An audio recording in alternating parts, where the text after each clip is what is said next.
दोस्तों, मैं इस समय बिहार के उस स्थान पे आया हूँ जहाँ पे चौसा का युद्ध हुआ था। जाने लायक नहीं था ना, हाँ। वही मूर्ति है। दो पिकअप करके पटना म्यूजियम हॉल में मतलब कि ले गया गया। पर ऐसा भी मूर्तियां निकली है कि जो पूरे भारतवर्ष में नहीं निकली है। देना ही चाहते हैं तो मेरे लिए आधे दिन के गद्दी दे दीजिए अपना। मैं इस समय बिहार के उस स्थान पे आया हूँ जहाँ पे चौसा का युद्ध हुआ था और इस समय मैं चौसा ग्राम में मौजूद हूँ और यहीं पे वह स्थान है जहाँ पे आप देख सकते हैं शेरशाह सूरी और हुमायूं दोनों के बीच यहीं पे लड़ाई हुई थी। और ये कहानी जो यहाँ की है, तीन लोगों के ऊपर यहाँ पे कहानी पूरी चलती है, शेरशाह सूरी और नसरुद्दीन हुमायूं। और ये है पीछे आपको दिखाई दे रहा है निजाम भिश्ती, जिन्होंने इस लड़ाई में हुमायूं की मदद की थी। तो चलिए इसका इतिहास क्या है पूरा मैं आप लोगों को बताता हूँ और बताते हुए मैं आप लोगों को ऊपर भी लेके चलता हूँ। दोस्तों देख सकते हैं पूरा इतिहास यहाँ पे अंकित है। मैं आप लोगों को पढ़ के भी एक बार बता देता हूँ। चौसा का जो ग्राम है यहीं पे वो स्थान है जहाँ पे युद्ध हुआ था। यह स्थान बक्सर से 10 किलोमीटर दूर पश्चिम में स्थित है और यहाँ पे कर्मनाशा नदी और गंगा नदी का एक तरह से बोल सकते हैं यहाँ पे संगम, यहीं पे मिलन हुआ है। पीछे मैं आप लोगों को दिखा दूँ, आप देख सकते हैं। आपको इधर इस साइड में कर्मनाशा नदी है और इस साइड में आप देख सकते हैं गंगा नदी है और इसी के तट पे ये चौसा गांव बसा हुआ है। यहीं पे यह लड़ाई हुई थी जो यहाँ के इतिहास में और इतिहास में दर्ज हो चुकी है। इस लड़ाई में रात्रि में शेरशाह सूरी ने हुमायूं के ऊपर हमला कर दिया। हमला करने के बाद हुमायूं को यहाँ से अपनी जान बचाकर भागना पड़ा और वो इसी गंगा नदी में छलांग लगा दिए, लेकिन पार नहीं हो पा रहे थे। तो इसी यहीं पर एक निजाम भिश्ती करके एक रहने वाले थे जिन्होंने हुमायूं की मदद की और उन्हें गंगा नदी तैरा कर उस पार ले गए और उन्हें बचा करके दिल्ली पहुंचने में मदद की। ये वही स्थान है, पूरा ग्राउंड देख सकते हैं।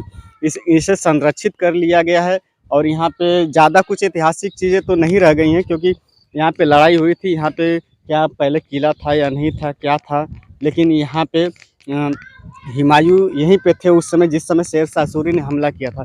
यहाँ पे कुछ चीज़ें भी मौजूद हैं, कुछ मूर्तियाँ हैं।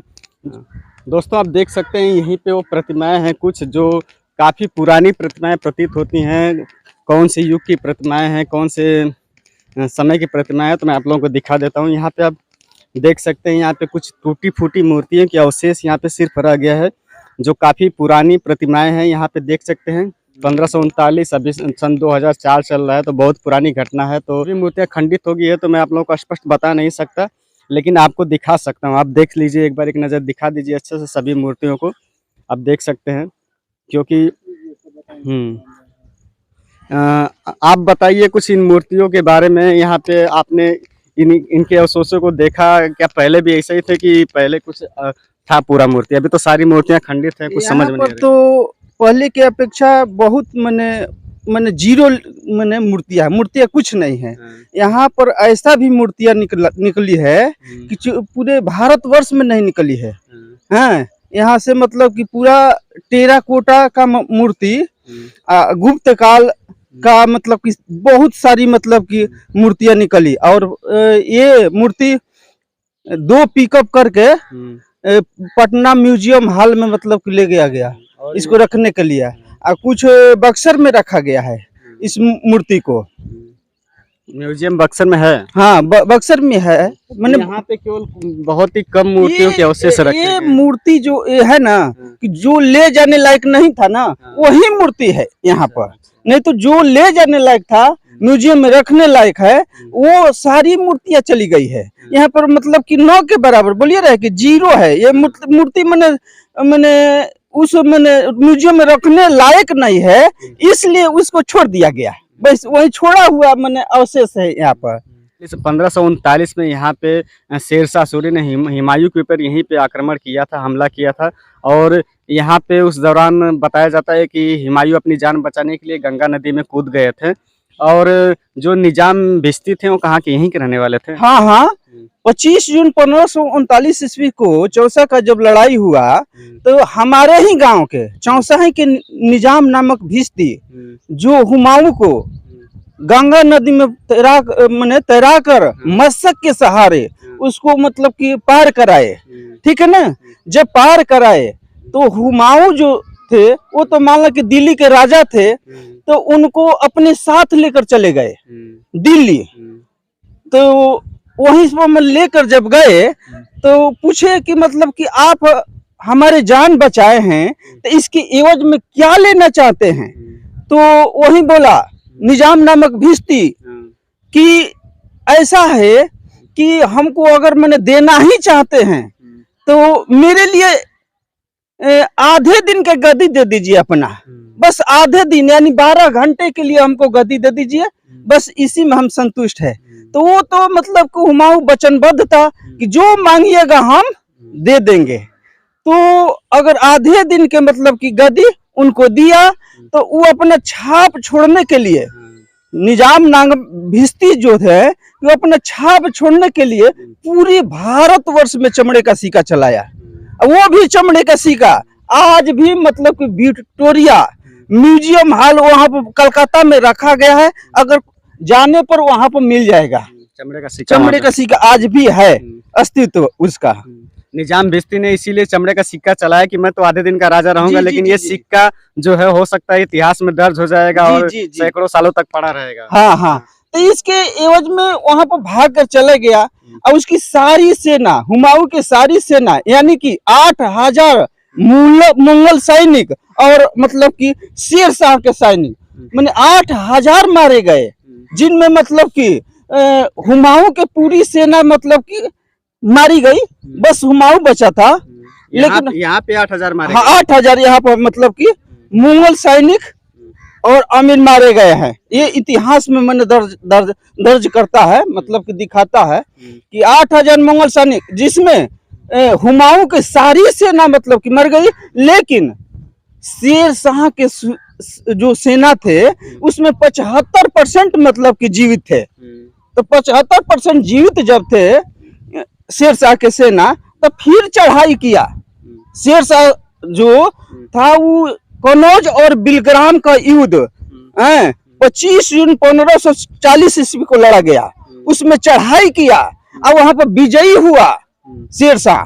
वहीं से 25 जून जब मतलब कि 1540 ईस्वी में बिलग्राम का जब युद्ध जो जीता शेर शाह, तो वहां से वो राजा बन गया, वो अपना राजपाट वहां से चला। हुमायूं को तो बहुत आघात पहुंचा, तो वो अपना चला गया। अब गाना 15 वर्ष निर्वासित जीवन व्यतीत किया, ठीक है ना। तो 15 वर्ष निर्वासित जीवन व्यतीत करने के बाद फिर लौटा भारत। तो 1555 ईस्वी में लौटा। वो लौटा तो सरहिंदी का युद्ध लड़ा, तो सरहिंदी का जब युद्ध लड़ा तो उसमें जीता। यही है हुमायूं और शेर शाह के कहानी। और कुछ जानना चाहते तो बोलिए। नहीं, आप इस ऐतिहासिक जगह पे आए तो यहाँ पे तो मतलब बहुत ज्यादा साक्ष्य नहीं रह गए हैं अभी। और यहाँ पे आप बता रहे कि एक बड़ा युद्ध हुआ था, लेकिन 8000 सैनिक मारा गया। यहाँ पर मतलब कि टेराकोटा मूर्ति के साथ साथ में बहुत से औजार निकले हैं, कंकाल निकले हैं, ठीक है ना। जैसे कि मैंने पुराने जमाने का हथियार भी निकला है, राइफल अपन से मतलब कि कांटा उटा अपन जैसे छुरा उरा पुराना, ये सब मैंने अस्तित्व इसमें निकला है। जूता भी मतलब कि उतना 2 पैर मिलकर एक जूता होगा। कभी यहाँ पे कब खुदाई हुई थी, कितने दिन पहले की घटना है? यहाँ पर मतलब कि 5 वर्ष पहले खुदाई हुआ है। ऐसा ही नहीं किया था। हाँ, तो सभी चीजों को संरक्षित कर लिया गया, यहाँ से हटा करके म्यूजियम में रखा गया संरक्षित। उस समय यहाँ पर कोई ध्यान नहीं दिया, ना तो जितनी सारी मूर्तियां थी यहाँ पर ही म्यूजियम बन सकता था, लेकिन किसी का मतलब कि ध्यान नहीं आया। तो अभी बहुत सारे छोटी सी जगह रह गई। यहाँ पे कुछ पहले किला वगैरह था कि यहाँ पे आखिरकार जब हुमायूं यहाँ पे थे तो यहाँ पे कहाँ पे रह रहे थे? उस समय कोई किला था? किला तो यही है, मतलब कि इसका अस्तित्व जो है ना, यहाँ पर देख रहे हैं ना सामने वाला जो ऊंच टीले टाइप का है, ये इसी का पार्ट है, ठीक है ना। जब इसी का ये पार्ट था, गंगा जी जो दिखाई दे रही है, ये गंगा जी और मतलब कि उस साइड में बहती थी, ये कट कर आई है, इसी का पार्ट है। लेकिन आज मतलब कि जो है ये आसपास सब अपना मैंने दखल कर लिया है, अपना कागज पत्र। आप अपना परिचय बता दीजिए। मैं राम प्रवेश चौधरी, प्राचार्य, डिग्री कॉलेज चाणक्य एकेडमी महिला महाविद्यालय सरेजा। आप यहाँ के इतिहास के बारे में पूरी जानकारी रखते हैं इसके और हमें भी जानकारी दी और हमारे दर्शकों को जानकारी दी, इसके लिए आपको बहुत बहुत धन्यवाद। ठीक है, थैंक यू। दोस्तों मैं था इस समय चौसा का युद्ध इसी स्थान पे हुआ था जहाँ पे हुमायूं के ऊपर शेरशाह सूरी ने हमला किया था और तमाम जो भी घटनाएं हुई थी भाई साहब ने हमें बताया विस्तार से, हमें तो उतनी जानकारी नहीं थी। तो फिलहाल मैं अपनी वीडियो यहीं पे समाप्त करता हूँ, अगली वीडियो में फिर मिलूंगा, तब तक के लिए नमस्कार, धन्यवाद, जय हिंद।